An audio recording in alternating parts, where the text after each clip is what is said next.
Sobre la historicidad de Jesús, claramente pues ha habido a lo largo de la historia, o por lo menos de la historia reciente, diferentes discusiones, debates y controversias alrededor de la figura de Jesús de Nazaret, ¿no? Eh, Como personaje histórico que tuvo precisamente un papel, un rol, hechos, dichos, enseñanzas que claramente pues han marcado la historia y obviamente ha levantado muchos adeptos como también contradictores, ¿no? Y aquí les estoy hablando también de un Jesús precisamente situado dentro de la historia humana y dentro de la cual pues obviamente hay diferentes controversias, debates y discusiones por lo menos en esa historia reciente. Eso es lo que vamos a abordar en el día de hoy. A partir de una pregunta, ¿es históricamente cierto que existió Jesús de Nazaret? Claro, el texto nos dice que hablar sobre la historicidad de un personaje en particular, como en este caso es Jesús de Nazaret, es objeto de estudio de un historiador, ¿no? Que es finalmente el que se dedica precisamente a este tipo de temáticas.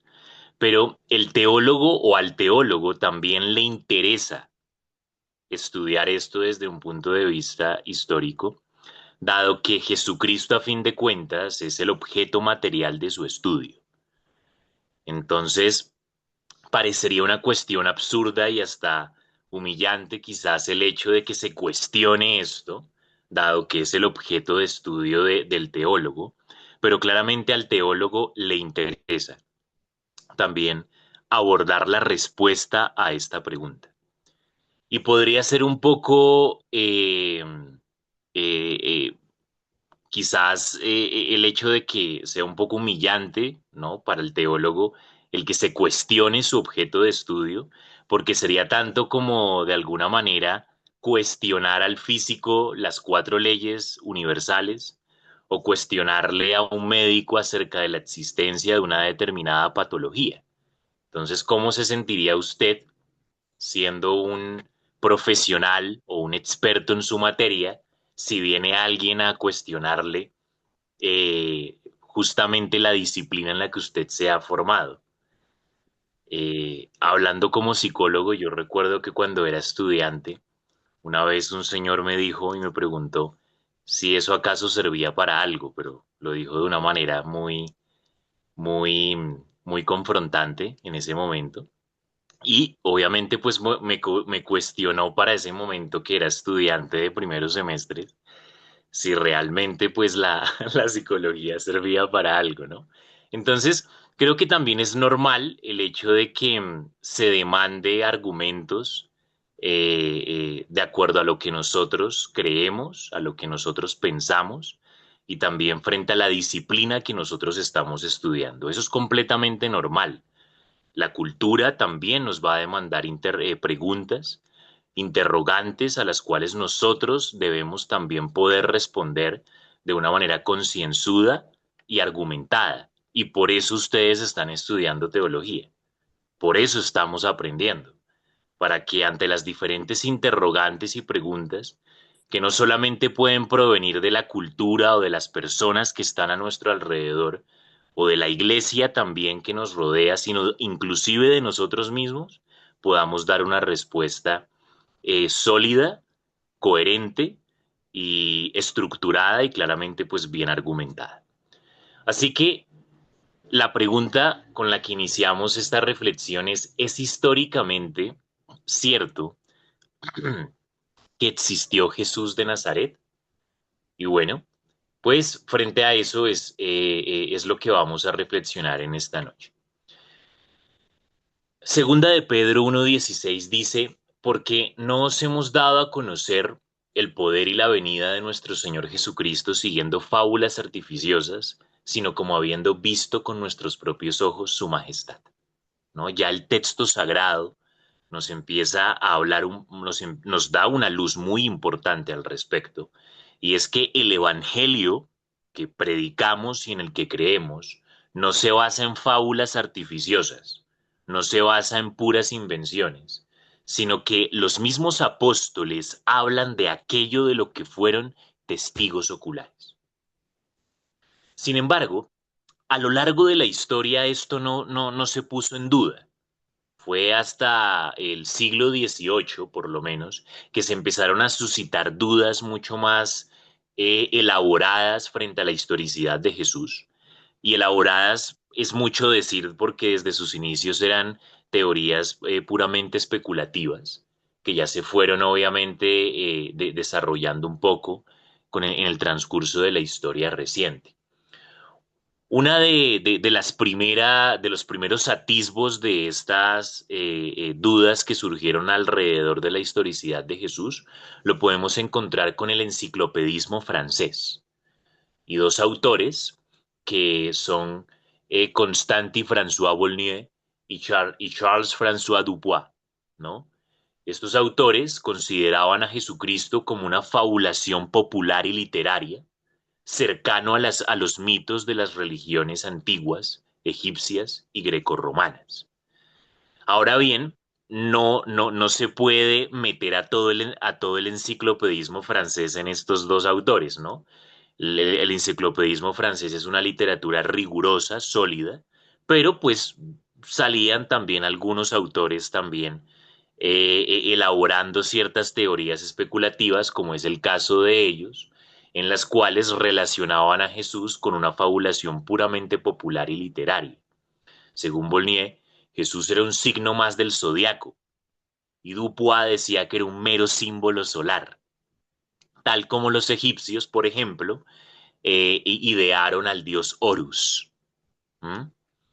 Inclusive también se ha hecho como una lectura comparada, ¿no? Entre Horus y Jesús y entre otros también, entre otras deidades de otras religiones antiguas. Sin embargo, también la crítica para estos autores es que, pues sí, si ellos pensaban de esta manera, entonces habría que asumir que, por ejemplo, Napoleón Bonaparte, ¿no? El conquistador francés, también pues era un símbolo más del zodiaco, ¿no? Desde la misma lógica que ellos elaboraban. Además de eso, bueno, pues, después de ellos también encontramos ya en el siglo XIX a Bruno Bauer, que en su libro El Cristo y los Césares, este hombre era un profesor de teología protestante en una universidad reconocida, que es la Universidad de Bonn. Él mencionaba que para él Jesús era un mito que personificaba las ideas de las comunidades cristianas del siglo II, del siglo segundo. Es decir, que el pensamiento comunitario del siglo segundo, ellos proyectaban, ¿no? Un Jesucristo de acuerdo a las necesidades comunitarias o de acuerdo a las expectativas o a los ideales de las comunidades.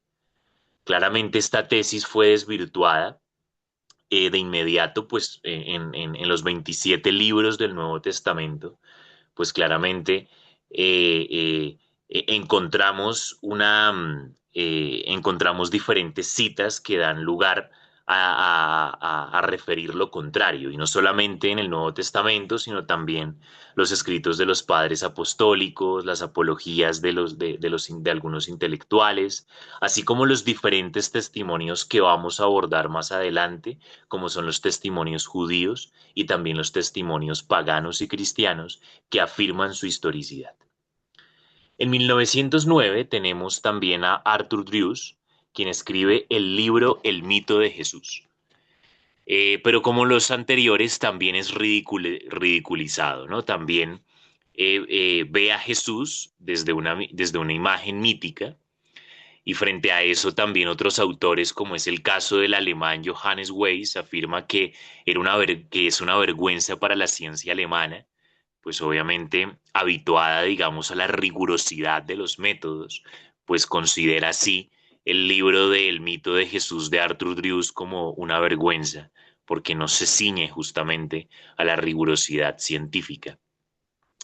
En 1934 encontramos ahora un médico francés, Couchois, que sitúa a Jesús entre los dioses ideales creados por la fantasía humana, en los cuales también mete dentro de la colada a San Pablo y los evangelistas.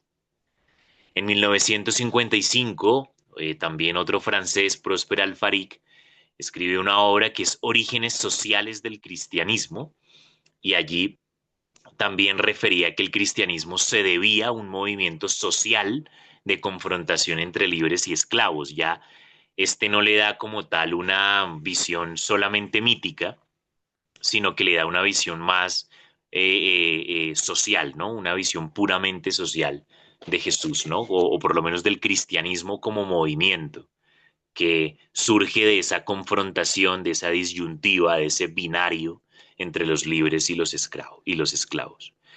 Quizás una de las más ingeniosas, que también es mencionado por el autor, por Fernández, es la de Francisco Carota, quien niega la existencia de Jesús y sostiene que fue una recreación judía de la historia mitificada de Julio César, ¿no? Entonces, en otras palabras, es como que la versión de Julio César es Jesucristo, desde desde una visión muy ingeniosa, pero que no deja de ser incoherente con los datos que arrojan los diferentes testimonios acerca de la historicidad de Jesús. Y la verdad es que si nosotros profundizamos y entramos en detalle, pues son especulaciones interesantes, ingeniosas, pero reitero, que no dejan de ser incoherentes con con los datos que son objetivos y fidedignos de parte de los testimonios que vamos a abordar a continuación. Bien, la pregunta persiste. ¿Existe Jesús realmente? Y ante eso el autor nos menciona a un filólogo español muy importante llamado Antonio Piñero. Y Antonio Piñero dice eh, o afirma que no hay un fundamento para dudar de la existencia histórica de Jesús. Y en el caso de Antonio Piñero, pues no hay como tal un conflicto de intereses que le lleve a afirmar a afirmar esto para tratar de satisfacer sus propios intereses o expectativas.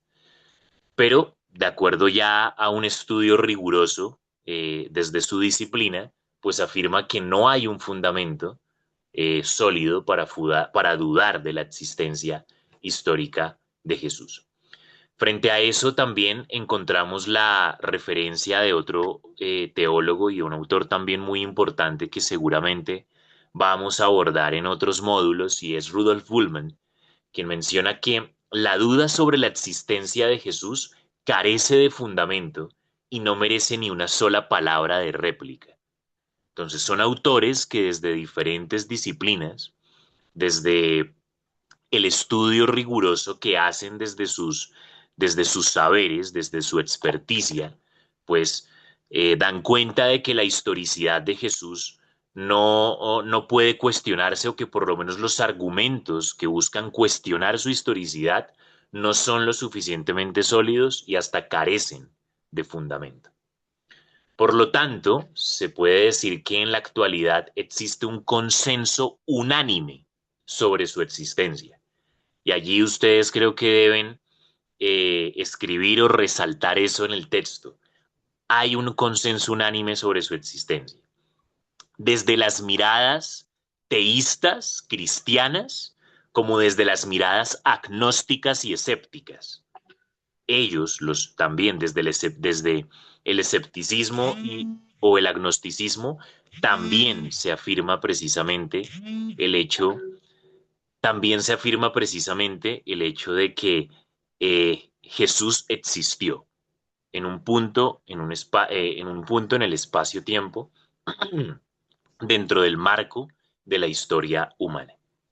Frente a eso encontramos también otro autor que refiere Fernández, y es Wolfgang Trilling, que dice: hay cuestiones que solo están en el papel o que son un producto de la pura especulación, pero no surgen de la complejidad de la realidad histórica o de la falta de datos fidedignos. Así es el caso de la existencia histórica de Jesús. Entonces, pueden haber especulaciones que se elaboren alrededor de diferentes temas, pero en este caso, como es el caso de Jesús, no surge de la falta de datos, ni surge de la escasez de testimonios, sino que pueden surgir pues, justamente de las diferentes fabulaciones o elaboraciones que se pueden hacer diferentes personas al respecto. El caso es que de la existencia histórica de Jesús contamos con datos fidedignos en cuanto a la realidad histórica de Jesús de Nazaret. Encontramos varios autores que ya desde otras miradas también hablan o argumentan de manera sólida sobre la historicidad de Jesús. Y es el caso, por ejemplo, de un conocido autor judío que es Shalom Ben Shorin, ¿no? Él dice, y precisamente ustedes pueden ver en las diapositivas que estoy poniendo las citas textuales, y es necesario porque en esta sesión de hoy nosotros estamos abordando los testimonios. Entonces, si uno va a exponer los testimonios de los autores, pues hay que poner la cita textual, ¿sí? Para respetar también la esencia de lo que ellos están transmitiendo al respecto. Por eso ustedes van a encontrar o ya están encontrando citas textuales de los diferentes autores que también ustedes los pueden ver en el texto si se acercaron a él. Entonces, Shalom Ben Shorin dice, realmente hoy ya pertenece al pasado la escuela que ha negado la historicidad de Jesús. Ojo que él es un autor judío. Veía en él un mito astral o algo parecido. No cabe duda que los autores de los evangelios, cuando se refieren al testimonio de aquellos que conocieron a Jesús según la carne, están hablando de una figura realmente auténtica. Los detalles y rasgos contradictorios de las narraciones evangélicas permiten concluir que aquí no hubo una invención, producto de una abstracción didáctica, ni un mito mesiánico, solo el vivo recuerdo de un hijo del hombre. Entonces, este autor, que es judío, que no cree como tal en la divinidad de Jesús, pues está afirmando justamente su historicidad. Y en esa misma línea también encontramos a Jacob Neusner, que también establece una conversación bien importante con Benedicto XVI, en un rabino habla con Jesús, que también va en la misma línea de Ben Shorin en cuanto a afirmar la historicidad de Jesús. Al respecto, también los evangelios nos dan diferentes datos que nos permiten establecer que las narraciones evangélicas se basan justamente en un relato o por lo menos en un contexto sociohistórico particular, ¿no? Están enmarcadas dentro de un contexto sociohistórico. Se dice que el nacimiento se da en el reinado de César Augusto, aunque no se sabe la fecha con exactitud, pero ya se establece o por lo menos se expresa una autoridad política de ese entonces. También se mencionan las numerosas acciones de su vida pública y que están también atestiguadas por autoridades religiosas como Anás y Caifás y civiles como Herodes y Pilato. Entonces, al hacer mención de estas autoridades civiles y religiosas, también se están proveyendo datos, ¿no? Que refuerzan la hipótesis de la historicidad de Jesús. Y sabemos que su muerte en la cruz ha sido por la condena del procurador romano Poncio Pilato, algo que también es reconocido por diferentes testimonios, por diferentes fuentes. Estas y otras precisiones temporales muestran precisamente lo que estamos afirmando y es que es la realidad de un acontecimiento histórico, muy alejado de la intemporalidad de un mito. ¿Por qué? Porque se revelan precisamente eh, datos de personajes que incorporaban para ese entonces las autoridades políticas, civiles y religiosas de la época. Marabar Serapión fue un filósofo estoico originario de Siria que escribe precisamente un documento entre el 73 o el 93, ¿sí? No se tiene completa precisión del año en que lo escribe, y habla precisamente de tres personajes, ¿no? Y estos tres personajes de los que él habla están, o son tres personajes ilustres que él menciona en este documento que mueren de manera inocente. Entre ellos está Sócrates, está Pitágoras, y él habla de un rey sabio que bien se podría asociar con Jesucristo. Y aquí empezamos con lo que son los testimonios paganos que demuestran la existencia histórica de Jesús. Y aquí ya vamos a remitirnos precisamente a los historiadores romanos. Uno de ellos, que quizás ustedes han escuchado antes, es Cornelio Tácito, ¿no? Que escribe los Anales de Roma en el año 64. Entonces, Cornelio Tácito, dentro perdón, no lo escribe en el año 64, más bien lo que hace es que escribe precisamente sobre el incendio de Roma en los momentos en los que Nerón era emperador de Roma. Y cuando Nerón justamente atribuye el incendio de Roma a los cristianos. Entonces, en este relato que precisamente compone o por lo menos escribe en este caso Cornelio Tácito, menciona lo siguiente. Primero, que Cristo era el nuevo iniciador de este movimiento religioso. Segundo, que este movimiento religioso se había originado en Judea. Tercero, que fue condenado por Poncio Pilato. Cuarto, que a los cristianos se les acusaba de crímenes. Y quinto, que en los tiempos de Nerón se inició una de las más crueles persecuciones contra los cristianos. Entonces, Tácito escribe lo siguiente. Nerón, con el fin de acallar el rumor que le acusaba como autor del incendio, condenó a los que el pueblo llamaba cristianos. Les acusó y les persiguió con penas horribles. Tales cristianos eran odiados por sus crímenes. Su fundador, Cristo, fue condenado imperando Tiberio por el procurador Poncio Pilato.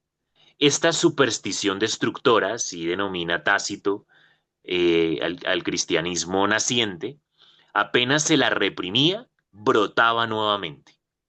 No solo por Judea, donde había nacido dicho mal, sino en la misma ciudad de Roma, a donde confluyen de todas partes las costumbres bárbaras y escandalosas. Esta es la cita textual de lo que Tácito precisamente refiere acerca de este movimiento cristiano naciente, al que denomina una superstición destructora, que cuando se le reprimía, brotaba nuevamente, ¿no?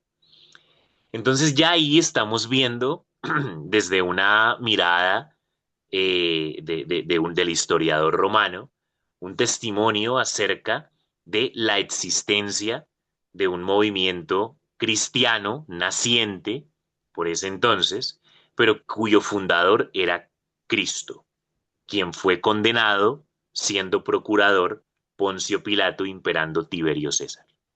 Entonces ahí ya tenemos datos muy importantes. Esto por parte de Cornelio Tácito. La siguiente fuente la encontramos en Cayo Suetonio, que es también uno de los grandes historiadores de Roma.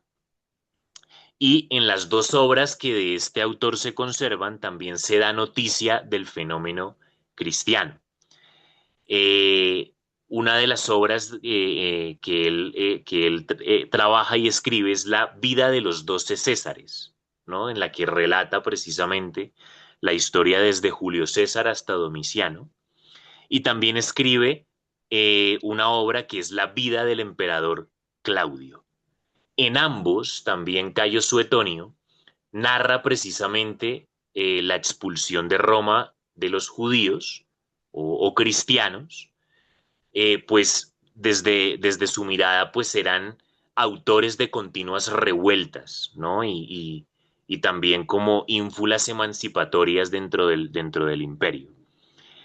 Él menciona en una de sus obras, que es Vida de los 12 Césares, que entregó al suplicio a los cristianos una clase de personas que profesaba una superstición nueva y perniciosa. También Cayo Suetonio le da esa etiqueta de superstición como Cornelio Tácito. Y en Vida del emperador Claudio menciona que también se narra la expulsión de Roma de los judíos, que se entiende precisamente como los cristianos, a causa de que eran autores de continuas revueltas bajo la instigación de Cresto, Crestus o Cristo. Entonces allí también vemos datos que precisamente hablan sobre la existencia de este movimiento cristiano en esta Roma de estos primeros siglos de nuestra era. Bien, encontramos también otro testimonio que es el de Plinio el Joven. Plinio el Joven era un joven gobernador que escribe en este caso al emperador, ¿sí? A Trajano, y le pregunta cómo ha de proceder frente a los cristianos. Entonces le escribe lo siguiente a Trajano. Los renegados afirman que todo su error consiste en que el día señalado, antes de salir el sol, entonan un cántico a Cristo como a Dios, en que se obligan mutuamente y con juramento, no a la maldad alguna, sino a cometer hurtos. Discúlpeme que en la cita textual también hay algunos errores ortográficos, eh, unas palabras unidas mejor. Dice, sino a cometer hurtos, latrocinios ni adulterios, y a no faltar a la palabra, dadani, a negar el depósito recibido. Una vez hecho esto, se retiran, volviendo de nuevo a participar en una comida inocente. Entonces aquí Plinio el Joven, en esta carta que escribe a Trajano, pues está precisamente describiendo una de las diferentes prácticas que tenían precisamente los cristianos de la época. Y agrega esto o añade, yo no he hallado, sino que se trata de una superstición inmoderada, ¿no? Entonces, nuevamente también la etiqueta que hemos encontrado en Tácito y Cayo Suetonio de la superstición inmoderada. Son miradas desde una perspectiva pagana en este caso, pero que obviamente dan datos sobre la existencia de este movimiento, del movimiento cristiano, ¿no? Dion Casio también es otro de los testimonios que nosotros encontramos y relata precisamente que Flavio Clemente y su mujer fueron acusados de ateísmo porque eran adictos a la religión judía, que se entendía precisamente que eran cristianos, un hecho que se data precisamente en la persecución por parte del emperador Domiciano. Entonces también es otra de las de esos relatos o por lo menos de esos datos que también refuerzan la historicidad de Jesús desde la mirada de los testimonios paganos. Ahora, frente a esto nos podríamos hacer la siguiente pregunta y es, ¿no son muy escasos los testimonios? Porque, claro, acabamos de leer algunas citas textuales de Cornelio Tácito, de Cayo Suetonio, de Plinio el Joven, pero parecen ser muy escasos para lo que nosotros esperaríamos. Sin embargo, hay que decir lo siguiente, y es que el cristianismo para ese entonces era un fenómeno inicial y novedoso para el imperio. El interés de los historiadores romanos se inclinaba hacia otros asuntos distintos a hablar sobre un movimiento incipiente, naciente, que ni siquiera romano era, sino que provenía de Judea. Entonces, pues es de entender que los historiadores romanos no enfaticen o no hagan hincapié en describir los inicios del cristianismo como movimiento o hablar inclusive de su fundador, en este caso, de Jesucristo. Sin embargo, hay tres razones para las cuales nosotros podemos responder a aquellos que exponen una objeción o manifiestan una objeción sobre la escasez de recursos o de testimonios al respecto. Primero, que hasta César Augusto no existieron historiadores del imperio. César Augusto imperó desde el 63 a.C. hasta el 14 después de Cristo. Segundo, que muchas obras de historiadores posteriores se perdieron, a excepción de la Guerra de las Galias de Julio César. ¿Sí? Tercero, que las obras de Tácito y Suetonio son las únicas que se conservan y ambas hablan de datos en torno a la persona de Jesús y de la primera generación de cristianos. A eso también podríamos añadir que frente a las copias que se han encontrado, por ejemplo, de la Guerra de las Galias versus las copias que se han encontrado del Nuevo Testamento, la diferencia es abismal, ¿no? Hay cientos de copias que se han encontrado de los escritos del Nuevo Testamento versus eh, menos de una decena de la Guerra de las Galias. Así que todo esto nos consta de que había comunidades cristianas perseguidas, cumpliéndose así las palabras de Jesús cuando dijo que también a ustedes los perseguirá. Eso es lo que podemos concluir de los testimonios paganos o provenientes de los historiadores romanos, que había comunidades cristianas perseguidas. Y esto ya es un dato histórico muy importante. Ahora pasamos a los testimonios judíos. Los testimonios tampoco son muchos, pero sí son significativos y proceden de dos fuentes. Una fuente civil que encontramos en Flavio Josefo, quizás ustedes también lo han escuchado antes, y la religiosa a través del Talmud, que es uno de los textos más importantes dentro de la tradición judía. Flavio Josefo escribe antigüedades judaicas y también sobre la guerra judía. En la primera obra de Flavio Josefo narra toda la historia de Israel, y en la segunda obra narra la guerra contra Roma que lleva al posterior exilio en el año 73 después de Cristo, ¿no? Esa diáspora. Y Flavio Josefo dice lo siguiente, y cito textualmente: en este tiempo vivió un tal Jesús, hombre excepcional, si es permitido llamarle hombre, porque llevaba a cabo obras prodigiosas. Era el maestro de las gentes que se mostraban dispuestas a recibir la verdad. Arrastró a muchas gentes entre judíos y griegos. Se pensaba que era el Cristo, pero según el juicio de los principales entre los nuestros no lo era. Por este motivo Pilato lo crucificó y le dio muerte. Los que desde el principio le entregaron su afecto no dejaron de amarle, porque él se les había parecido vivo el tercer día, tal como lo habían predicho los profetas, y así muchas maravillas sobre él. Todavía hoy el grupo de los cristianos no se ha extinguido y se los llama así en razón de Cristo. Eh, Algunos también objetaron un poco en el hecho de que quizás algunos autores cristianos añadieron algunas palabras a a lo que Flavio Josefo dijo en primera instancia, ¿no? Sin embargo, el texto podría quedar de esta otra manera, y es que también se manifiesta o por lo menos se expresa de que existió un hombre sabio llamado Jesús que fue autor de obras sorprendentes y que también Pilato, instigado por las autoridades de su mismo pueblo, lo condenó a la cruz, ¿no? Andrés Piñero, este catedrático y filólogo, se adhiere a la hipótesis de que el anterior texto de Flavio Josefo es auténtico, aunque con retoques, pero es convincente lo que él está mencionando. En esa misma obra, Flavio Josefo narra la condena a muerte del apóstol Santiago el Menor, cuando dice: Anás convocó una asamblea de jueces e hizo comparecer a Santiago, pariente de Jesús llamado el Cristo, y a algunos otros, y presentó contra ellos la acusación de ser transgresores de la ley y los condenó a ser apedreados, distinguiendo a Santiago el menor de Santiago el mayor. Por allí también se está haciendo una alusión a a un pariente de Jesús, en este caso de Santiago el menor, que fue también condenado apóstol, que fue condenado también por el Sanedrín.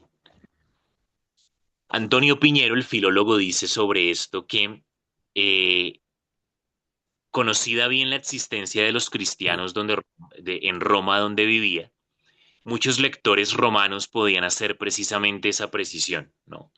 Entonces, ese texto en particular, Antonio Piñero dice que prueba la existencia histórica de Jesús y más si se lee a la par con pasajes auténticos de las cartas paulinas. Ahora pasamos al testimonio religioso del Talmud, ¿no? En el Talmud encontramos también una referencia acerca de Cristo y sus discípulos, que si bien no es del todo precisa, pues hay unos datos que son significativos al respecto.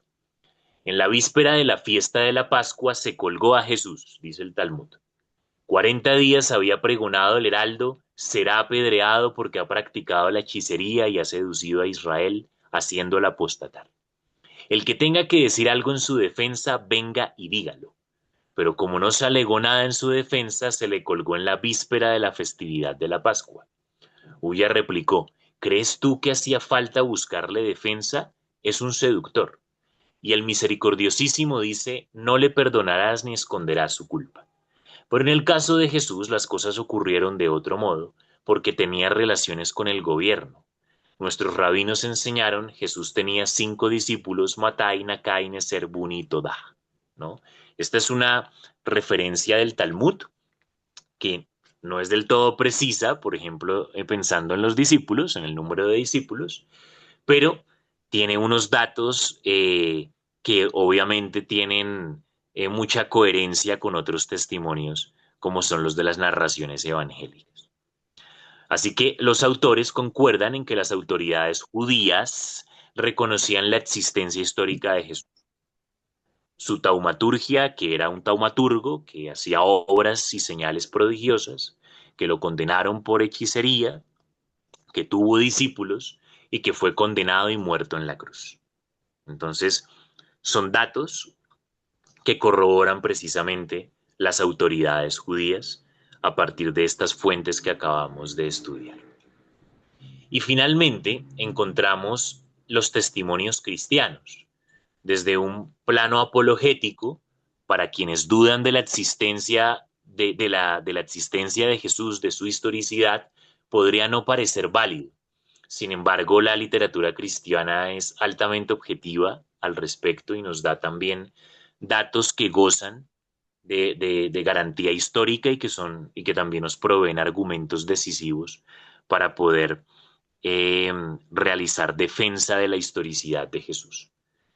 Frente a ello, debemos mencionar de que, pues claramente, frente a los testimonios cristianos, pues hay una línea cronológica importante que inclusive nosotros también abordamos en el módulo de introducción a la teología, ¿sí?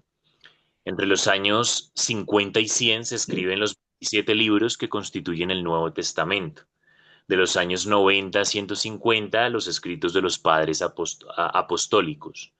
Del inicio del siglo segundo hasta el siglo tercero, bien entrado el siglo tercero, los escritos de los apologistas. Entre los siglos segundo y tercero están también los escritores eclesiásticos, y desde el siglo tercero hasta mediados del siglo octavo, los escritos de los santos padres, todo lo que es la patrística. Así que todos estos testimonios cristianos gozan de una gran objetividad y nos hablan precisamente o proveen precisamente hablan precisamente de lo fidedigno que es el concluir la historicidad de Jesús. Los escritos del Nuevo Testamento y de los padres apostólicos muestran precisamente con evidencia la historicidad de Jesús de Nazaret, su muerte y condena por Poncio Pilato. Estos datos son conocidos por todos e inclusive si ustedes han seguido la exposición, también es reconocido desde los historiadores romanos y también desde los testimonios judíos, como Flavio Josefo y desde el Talmud. Ya en Lucas encontramos una, una sucesión de datos que es importante, ¿no? Dice que en el año 15 del imperio de Tiberio César, siendo Poncio Pilato procurador de Judea y Herodes tetrarca de Galilea, Filipo su hermano tetrarca de Iturea y de Traconitida, y Licinias tetrarca de Abiline, en el pontificado de Anás y Caifás, fue dirigida la palabra de Dios a Juan, hijo de Zacarías, en el desierto. Ahí vemos una sucesión de datos que son muy importantes y que el evangelista introduce justamente cuando va a hablar sobre la predicación de Juan el Bautista. Eso quiere decir que la predicación de Juan el Bautista, que antecede precisamente a toda la narración evangélica sobre los dichos y hechos de Jesucristo, están enmarcadas dentro de un contexto socio, histórico y político bien determinado. Y al respecto, Benedicto XVI menciona dos cosas importantes. Primero, destaca la abundancia de referencias precisamente a todas las autoridades políticas y religiosas de Palestina en ese periodo histórico. Y segundo, refiere que el sujeto es la palabra de Dios, que se presenta como una fuerza que desciende de lo alto y se posa en este caso sobre Juan el Bautista. Así que, en conclusión, hemos abordado tres testimonios. Los testimonios paganos provenientes de los historiadores romanos, los testimonios judíos provenientes de Flavio Josefo y del Talmud, y los testimonios cristianos que provienen del Nuevo Testamento, de los padres apostólicos, de los apologistas, de los escritores eclesiásticos y también de toda la literatura patrística, que nos permite también que nos provee datos suficientemente sustentados y sólidos acerca de la historicidad de Jesús de Nazaret. Y esto es muy importante para seguir reflexionando en lo que viene del módulo, porque pues en la próxima sesión vamos a seguir abordando este tema ya relacionado con lo que Ilse mencionaba al inicio, que es el Jesús histórico y el Cristo de la fe. Necesitábamos partir acerca de la historicidad de Jesús, respondiendo a esa pregunta de si existió Jesús realmente. Como bien lo dijo el pastor Casto, nuestra fe no se basa en una ciencia positivista, en una historia, como en la historia como ciencia auxiliar de la teología, pero sí que es importante que nosotros como estudiantes de teología podamos abordar la respuesta a esta pregunta desde el punto de vista histórico. Muchísimas gracias.